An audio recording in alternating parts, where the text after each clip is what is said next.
Welcome, everyone. This is Planet Mules, and you're listening to LOTRO Players News, where we take a look at latest LOTRO and hear LOTRO players. And this week, I'm joined by Krister, Hello, Pine Leaf. Cinders, Hello. and Sanswinda. Hello, everybody. Hello, everyone. Are you ready for the ritual of release notes? I am ready in so many Yes. ways that I could not possibly describe it in words.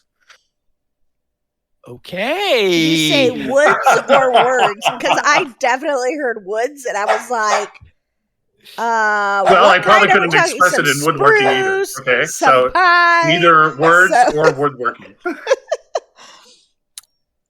All Okay. right. We will head into the woods and, or at least into the release notes. First off, remember we were talking about last week we were having that special Bulber build in order to do some testing and all that? Well, it looks Yes. like the stuff is made in the game because adjustments have been made in the way timed effects like damage and healing over time communicate to make this work more efficiently in the game environment. This change's impact will be most seen in large raid groups and heavy populated PvP zones, but this change will improve communication efficiency game-wide.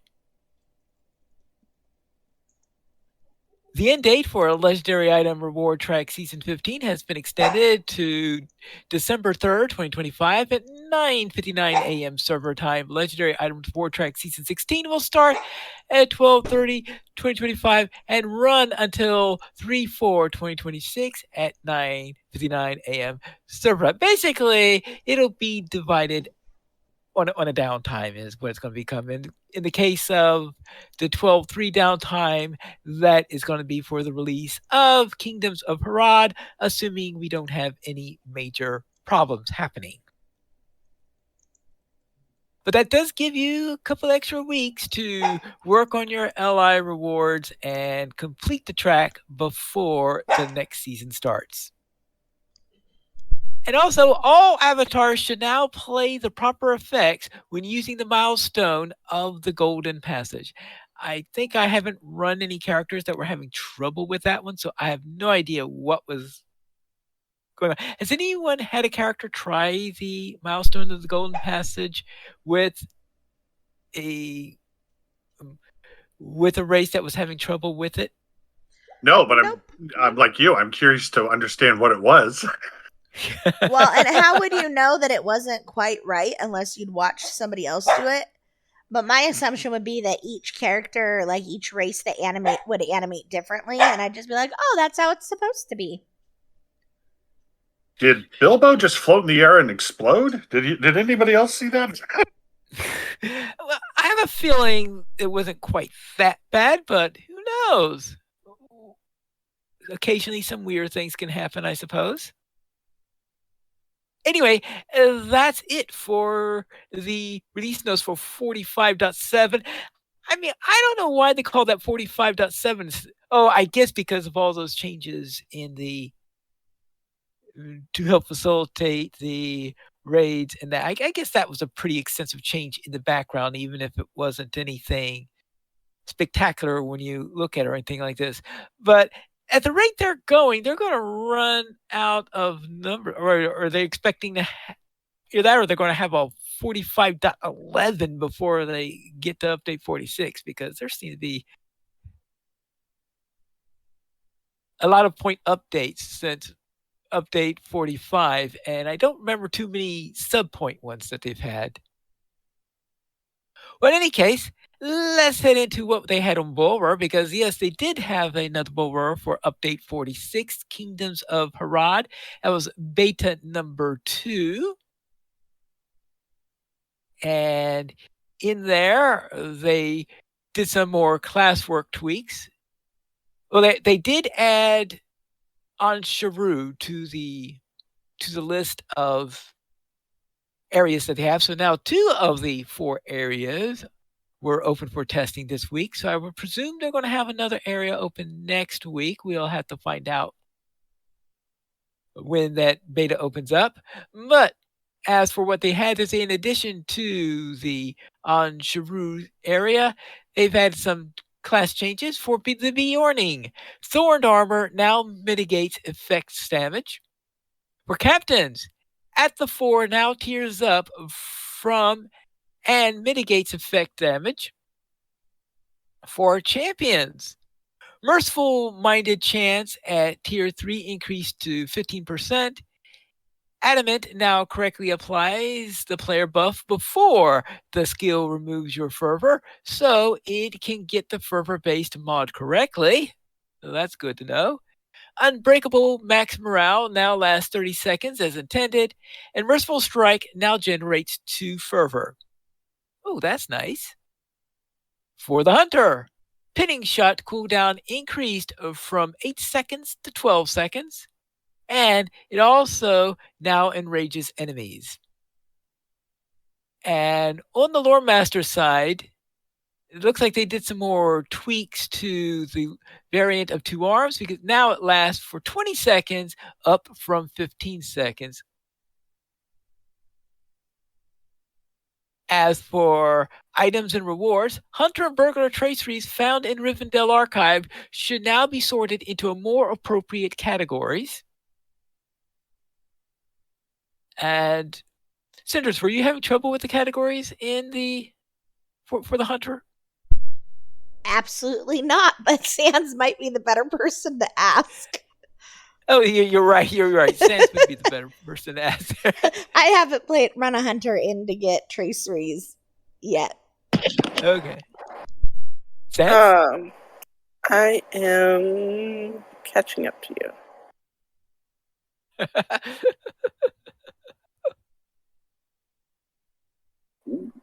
No comment? Well, it reminds me of a scene in a movie called High Fidelity where the guy, I think he organized his record collection by how he was feeling at the time. Okay. Yeah, but how is anybody else going to find anything? So, sis, what he was asking you was if you, when you went to get Sans's traceries, if you were getting confused by how they were categorized.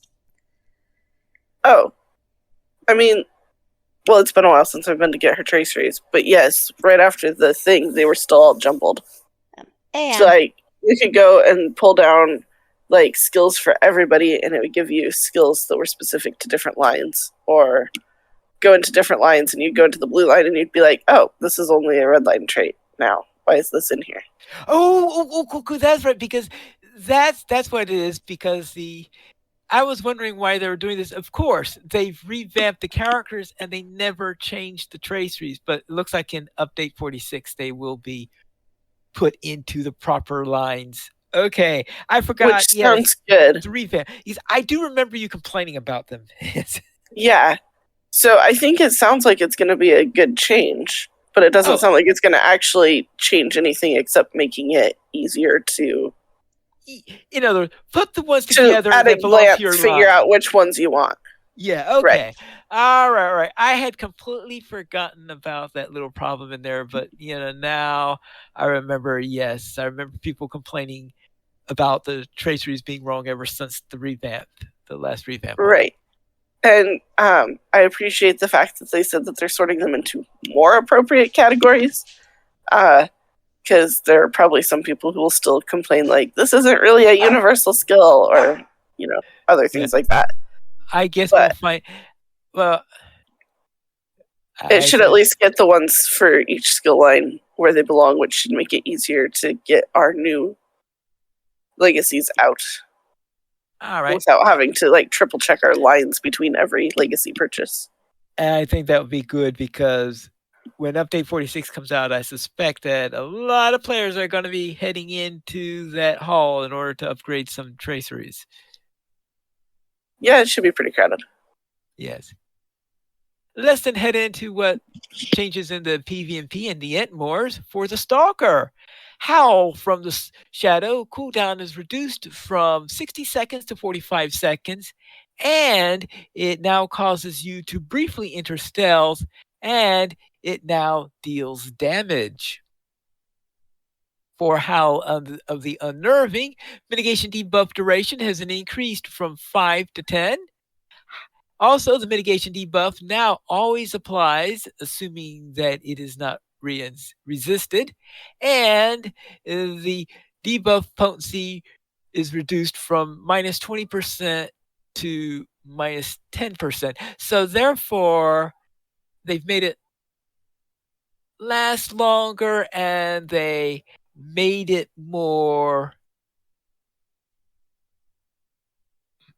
let's see what, more consistent in how it applies, but it's not as strong as it was before.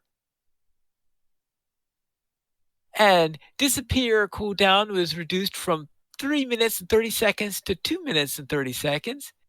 In the enhanced trait now reduces the skill's cooldown by 30 seconds. And the stealth duration has been reduced from 10 seconds to 3 seconds. I think that last one's not going to be very popular. Well, at least not popular with the wargs. As for the war leader, when using any banner skill, the actual banner should appear much earlier in the skill's animation. And that's it for the updates for this week's beta. I presume next week that they will have another area for us to see. Probably a couple more class tweaks. And who knows, maybe soon they will have something that could be of anything that related to the new area. I haven't done much in the new area on Bulwark yet. Probably because I don't see too much yet that I could really test. I usually, when I go in there, I usually test systems rather than testing areas, because I like to experience the new zones mostly on live when they come out. So rather than doing quests and the like, I don't like doing the quests in Bulwark unless it's going to be testing a system or something like that, since, I like to avoid spoilers the first time through, right? And anyway. Right? Well, and also, what I found when I went into Mordor, like, with the girls and tested, like, the whole, or as much of the zone as they would let us test before we actually went live, it was like, oh, I've done this before. Why don't I have credit for having done this already? And I'm like, oh yeah, that wasn't, like, actually live yet. Maybe this type of preview isn't actually for me, because I'm like, I already did it once. Yeah, that's sort of the thing on it. So I have a feeling that I might just look at the zones or something like that to see what they're like, but doing any serious questing or anything like that, I might do something like test the missions or something like that when they become available, to give feedback on them if possible. But as for testing the zones and the storylines and stuff like that, usually I save that for the actual update. Anyway, that's it for what is in Bulwark number 2. So that means next we have some sales to discuss. Cinders, what's on sale this week? On sale this week is the following. Maybe let my computer catch up to my transition here. All right. Wait, your computer's on sale? No, I said, wait, let my computer catch up to what I'm doing. Pile up double bonus points plus. Ooh. You can get double bonus points plus an Elixir of Virtue through November 2nd, which is available for a limited time in the LOTRO store. You can also go ever on and get 25% off of select XP boosts, enhanced XP supply, 100% mark acquisition boosts through October 30th. And the weekly coupon is for a free universal morale potion times 5 with coupon code Backup Potion. No spaces. Now through October 30th as well. So the potion allows you to go backwards. No, I do believe So it is like having a spare in your pocket. Okay. So when the real one, the first one doesn't work, you can use your backup potion. Okay. Then let's go and try to reminisce about our favorite starter areas. So, what's your favorite starter area and why? Cinders? I will start with this one. My favorite starter area in my extensive years of playing LOTRO, it's still the Shire. I know it probably Like isn't. starter area like Archet, or like starter area once you get out of the intro? Out of the intro. Where you go. So semi-starter. Yeah, probably Kinda really starter. semi-starter. Because otherwise there's Advanced really starter. only like 3. Because now we have Mossword. Because it would be Archet, Mossword, or Thorin's Hall. Thorin's Gate. I love how you include those. You also have the high elf one. You have the I forget the Bjorning high elf one. one. Bjorning one. Yeah, but those aren't. It depends what you mean by starter area, I guess. You mean because those I are was the thinking tutorial once area. you get out of the tutorials. But you're saying like once you get your novice skill, where do you like to be? Yeah. Is that what you're asking? Yes. Okay, the novice skill. So that means so novice skill areas. So novice skill areas, so they spit you out. Wow. Next time you all come up with the reminiscing This became a about lot more idea. complicated than. No, you're fine. Also, we forgot the stout axis that started Mordor. But Yeah. once they come out, they're either up at Thorn's Hall, they're down in Kellendam, they're in Archet. Yes, thank you. They're in the Shire or in Mossword. Yes. Are those the options we're talking about? Yes, Mickle Delving is still my favorite. Because Yeah. it is green and it is Do you prefer- sunny. When you start in the Shire, do you start in Mickle Delving or do you start in Little Delving? You don't really do anything in Little Delving. Little Delving You're there you for just 5 run seconds. away from. Okay, fair. But you yes. buy your little token that lets you run fast first, usually. I like that Yes. part. So, okay, so yes, I technically start in Little Delving, and then I promptly go to Mickle Delving, and then I hang out in Mickle Delving for a while, and also the pies, that quest line just cracks me up.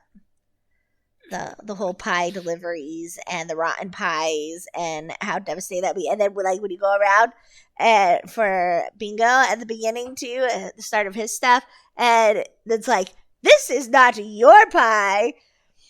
I'm like, that is how I would feel if somebody tried to take my pie. I'd be like, no, this one is not yours. It's mine. But I still prefer the Shire, having played in Mossword and the other spots as well. The Shire is still my favorite. Okay. Sans? That's a hard one. My favorite really depends on my mood.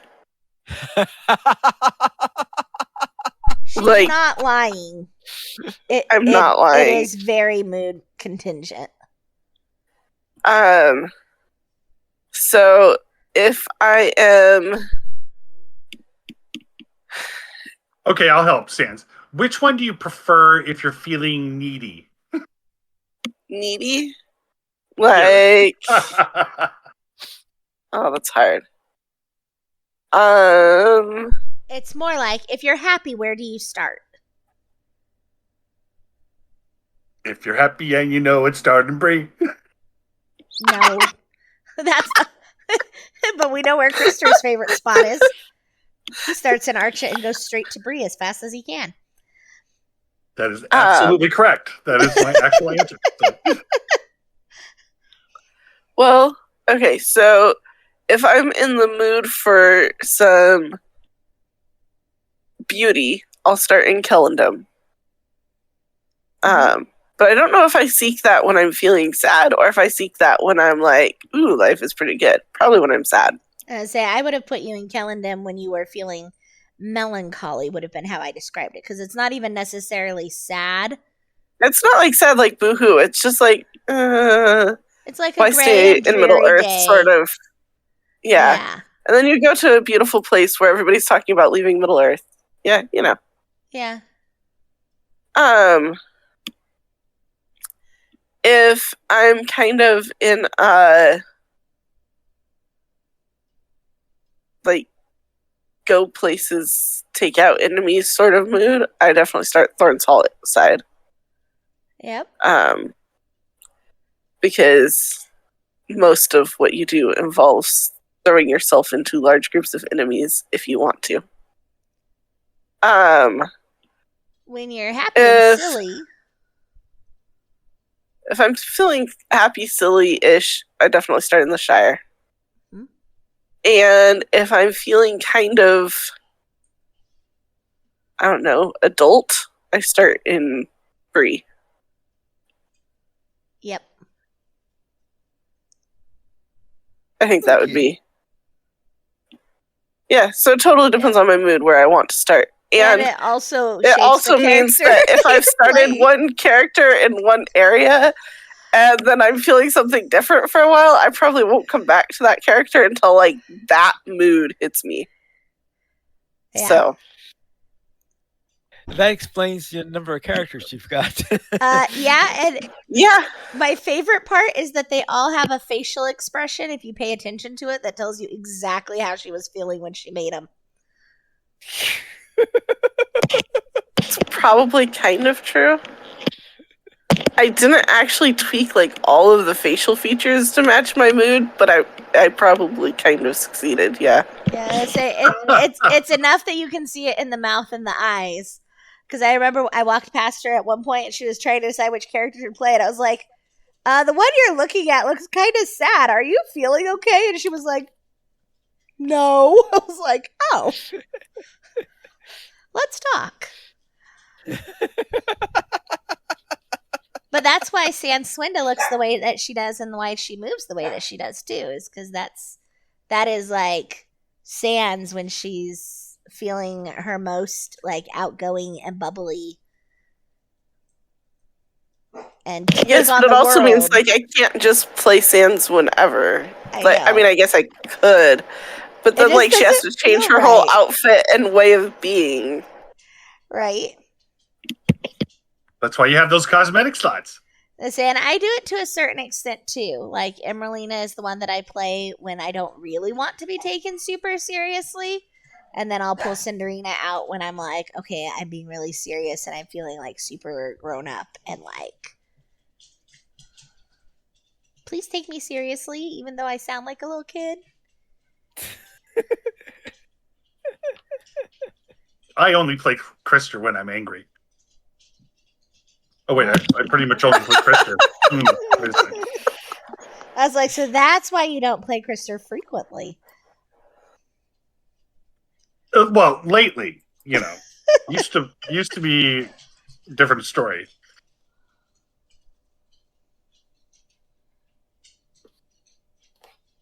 But I think we know which one I prefer. My beginner. Never gonna give Bree up. Never gonna let Bree go. And there's the Rickroll. Okay. Okay. And as for We me, call that the Archet Tumble. Oh, the Archet Tumble? Okay. Instead of a Rickroll. I like it. That's great. All right. As for me, now originally it was the Shire because most of my characters I made, I pretty much, did Archet, then went to the Shire as quickly as possible. Once I would say the last couple of years, it's been Mossword. Why do you like Mossword better? Or what is wrong with you? Have you played through Mossword yet?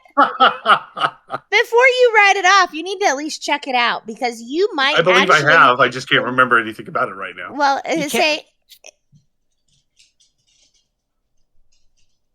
Well, it has one of the more coherent storylines, I think, of any of the starter areas. I'm really enjoying it, but this is my first playthrough of it. Okay. That's why I'm thinking maybe Krister hasn't done it.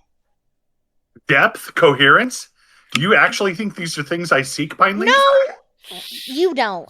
I think you would find it interesting because we meet Boromir. If you go through it through Mossword, but it's one of the newer areas, and so I don't think you've played through it. I would be surprised if you had played through it.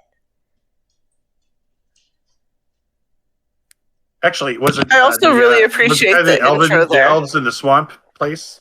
Nope. Nope. Okay, you're right. Elves Maybe in I the have- swamp. Anyhow. Elves, the el- I've It does enjoyed. That's the sound last like time I it saw you could be guys' that character. sort of thing. Yeah, I've enjoyed it. I went back on Emerlina because I wanted to get the stables, and then got sidetracked getting all of the deeds. Because it came out right around the same time as Yondershire, right? Or at the same time as Yondershire, Pineleaf? No, it came out after, just Okay. after Yondershire, because it was a, or was it just Yeah. before? Anyway, it was, because it was an expansion, so it, Yeah. So I've just kind of taken Emerlina back through it. Because nothing attacks you, so I don't have to worry about if she's gonna survive or not. But it's an area that I think you would find interesting, even if it's not one that you're like, oh, I like this better than Bree. I think you would find it interesting.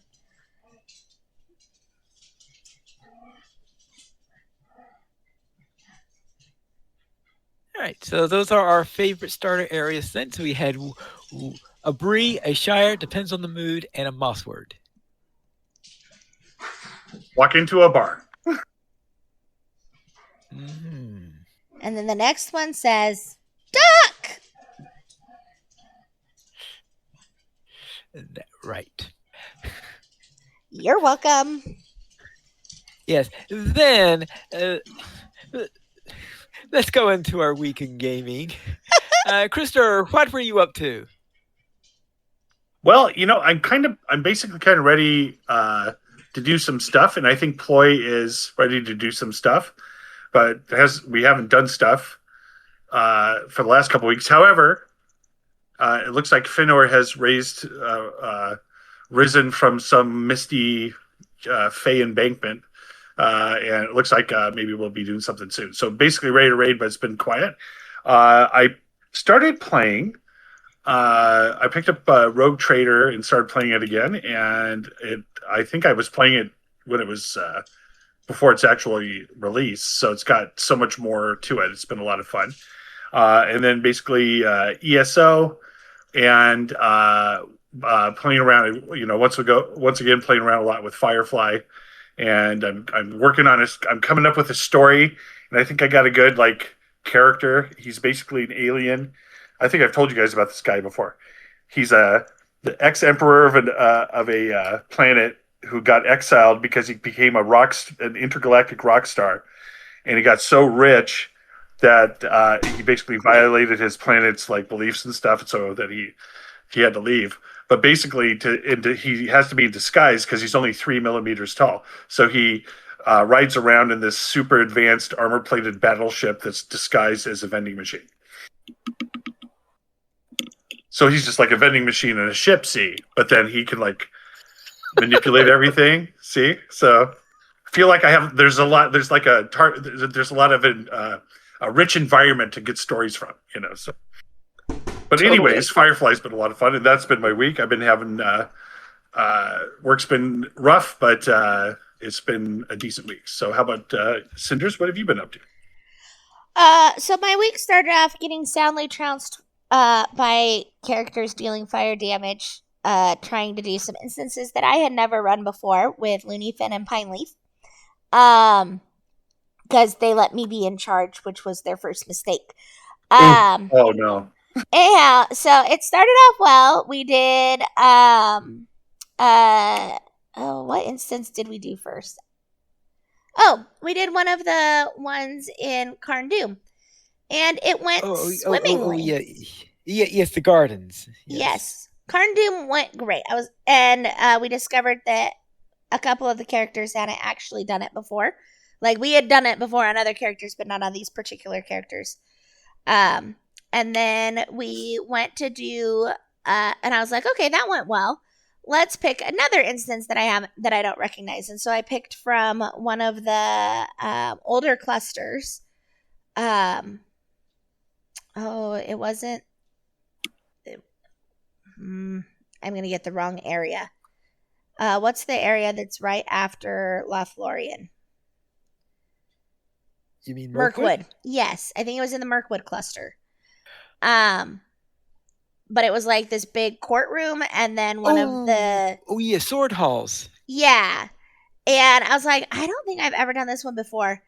And it dropped huge amounts of fire damage. Like we were doing it and could not keep up with it, healing or anything like that. And it just roasted us alive.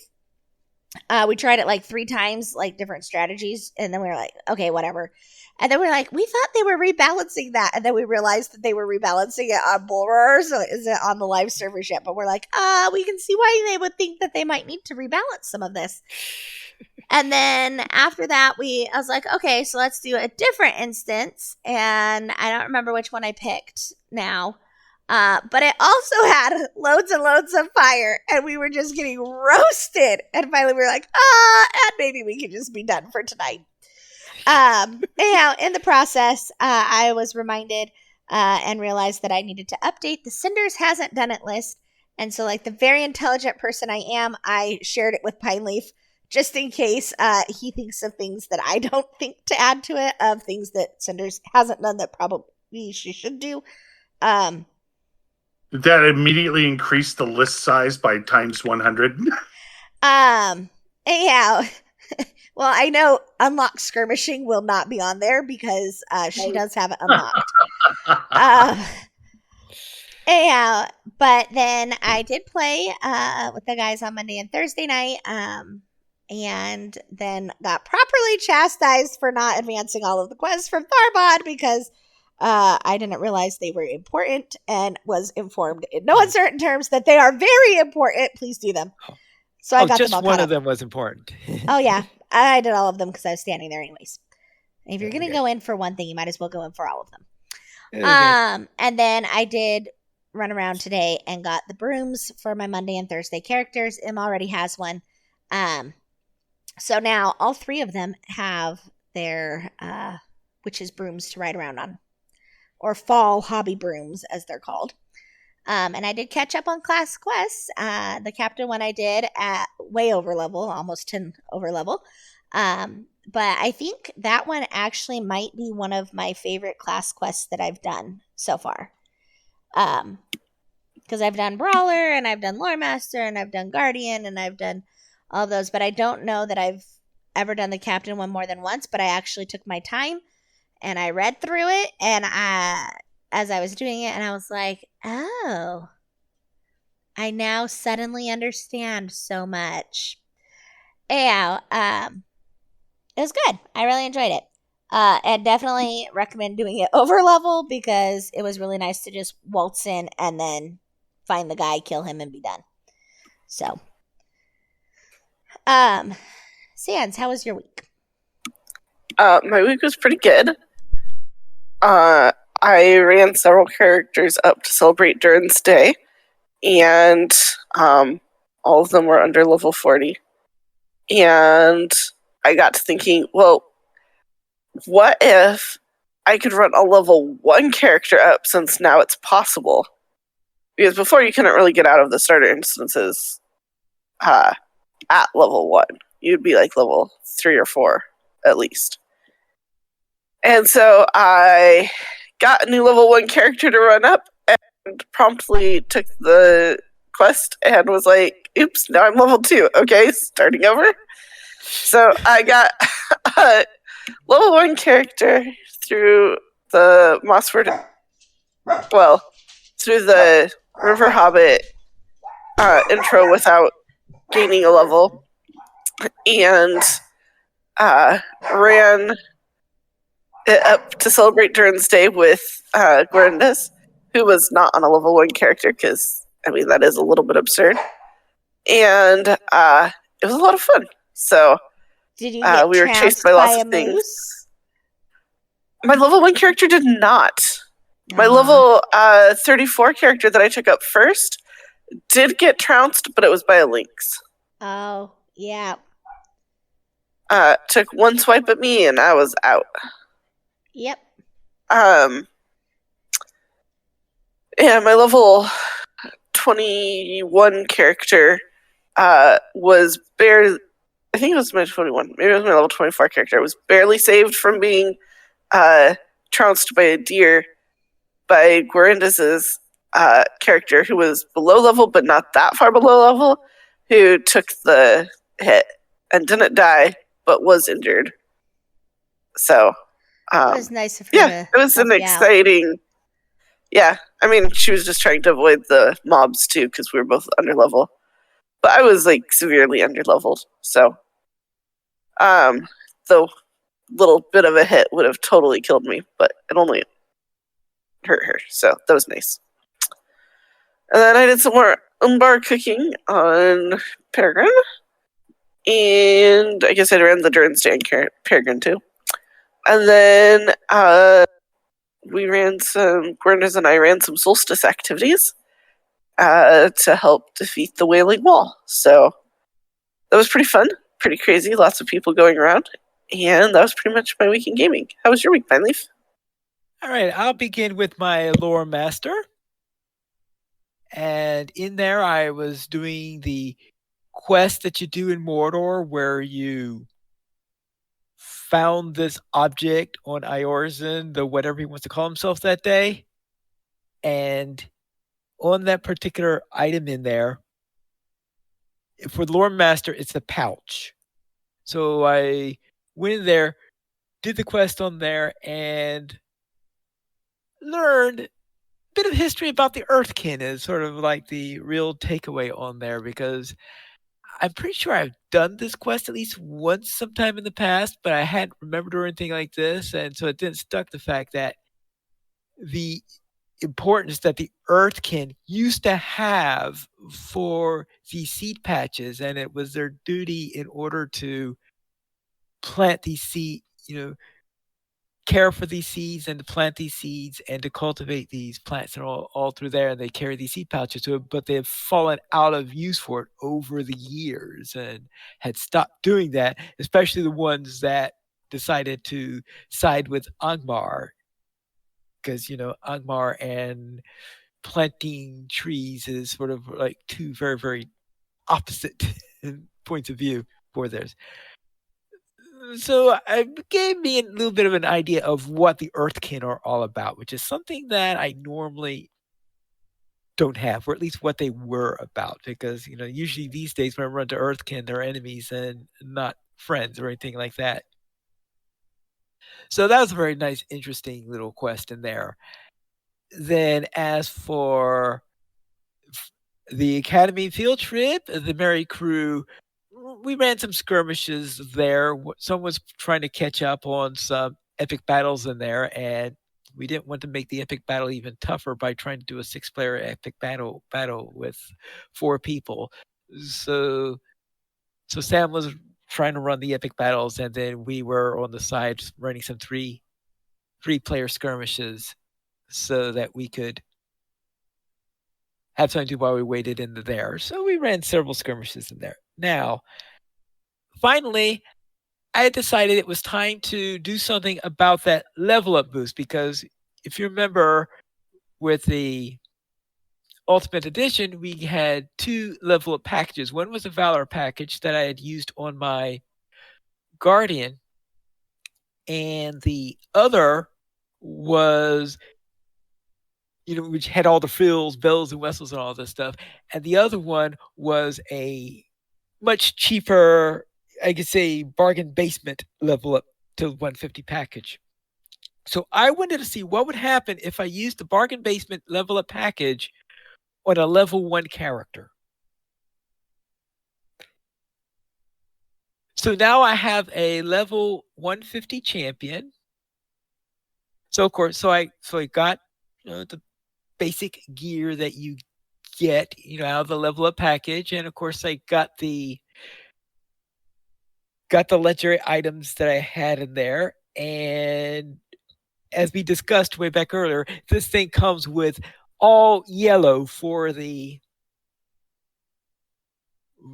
traceries in there. So I have these very, very low end traceries. Absolutely no. Actually, I can't say quite absolutely, but very, very low on the virtue side, because I did use the the box, the ultimate box in there that includes some virtue stuff in there. So I did take some virtues in there. So it didn't bring my virtues anywhere near up as high as my guardian, whose virtues like went completely through the roof because of all the virtue items that you got with the super deluxe 150 package. But on this low end 150 package, you don't get any virtues, but I was able to cobble some from a different box and stuff like that, and work on this. So my virtues are very, very low. I'm starting to work up on the legendary items in there, but of course they're still mostly yellow in there. But I have been running missions and the like and getting things off the reward track. So right now my champion is living off the reward track is pretty much how things are. So my champion is starting to get better. And I even starting to learn how to play the champion, which even though I've been playing one on Wednesdays nights for the last 6 or 8 months or anything like this, there are some parts about playing the champion which I didn't quite understand. For example, was it either what was it, run forward or swing sword that was troubling you? No, those parts I had no trouble with. The trouble is, like, for example, there is a skill which when you hit it, it helps you to gain fervor faster. I forgot the I forgot the exact name. I'm still not down with all the names of the skills in there. So and I don't think my Wednesday one had ever been using that skill, and so I've been there and I suddenly see the skill in here. And when you see a skill staring at you in front of you whose cooldown is shorter than its duration, it usually means that you should probably be using that skill if it provides anything useful. And yeah, it provides lots of useful things. Like my fervor is no longer taking 20 seconds into the battle before it's built up. So I'm learning more about what you need to do as a champion to it. Now, of course, my learning this was after I tried this champion out at Friday Night Fights. So by this time, I did at least have some of my ledger items starting to work up on there, but yeah, I'm still way at the beginning in there. And what I did learn quite extensively is that if 5 goblins throw fire pots on top of a champion of this sort, it is the easiest way to find yourself back at the beginning of the instance. But of course, we know that goblin fire pots are overpowered anyway, so I guess that was no real surprise in there. But that's right, we were doing the Wraith of Earth at the time because it's the featured instance this week. So I was working with that fairly well, and I started to get an idea how the champion works. I think I have a bit more work to do, and of course a few more things to get into it. But maybe it will help me to take some of the lessons I'm learning on here and apply them to my Wednesday character. But of course, the Wednesday character is playing with 5 other people, so if I'm not doing things exactly right, well, we've got 5 other people who are killing things just as fast. So yeah, we did. So this week is pretty much these last 2 days, because actually it's yesterday I created that character. Was it yes? No, day before yesterday. So 2 days, I've had 2 days in which I've been learning how to play this champion. And anyway, that is my week in LOTRO.